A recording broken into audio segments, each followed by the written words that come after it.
nous sommes des êtres vibratoires, des entités énergétiques et avons, autour de nous, un champ énergétique et informationnel.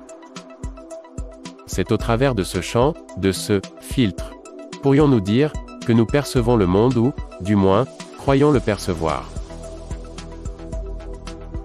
En somme, ce que nous percevons du monde et des autres, correspond au contenu formel préenregistré de ce champ présentant une double polarité.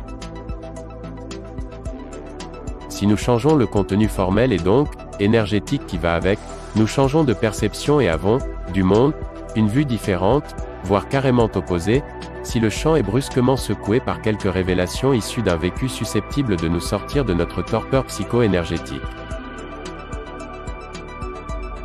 L'attention mentale crée un canal par lequel l'information et l'énergie qui la sous-tend, peuvent nous visiter. C'est d'ailleurs ainsi qu'agissent les clairvoyants, plus ou moins sciemment.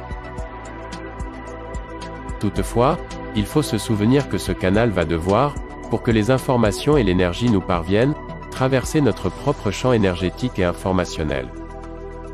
Dès lors, l'information reçue ne sera pas traitée telle qu'elle, mais telle que filtrée par notre champ. De même, les émotions, les ressentis et les sentiments reçus, ne seront pas retraduits d'une manière absolument fidèle, puisque tout ce matériel, mental et énergétique, va se retrouver teinté par nos propres croyances et idéaux. Nos paroles et nos actes sont le résultat d'une mise en branle du contenu formel de notre champ énergétique et informationnel.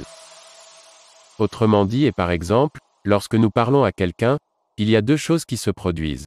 L'une audible, les paroles prononcées, et l'autre inaudible mais pouvant être perçue à un autre niveau de notre être global, les vibrations émises par notre CEI ou aura, pour les puristes.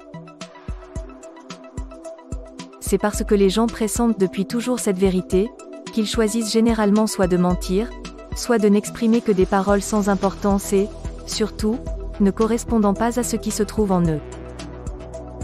Un texte de Serge Bacchino.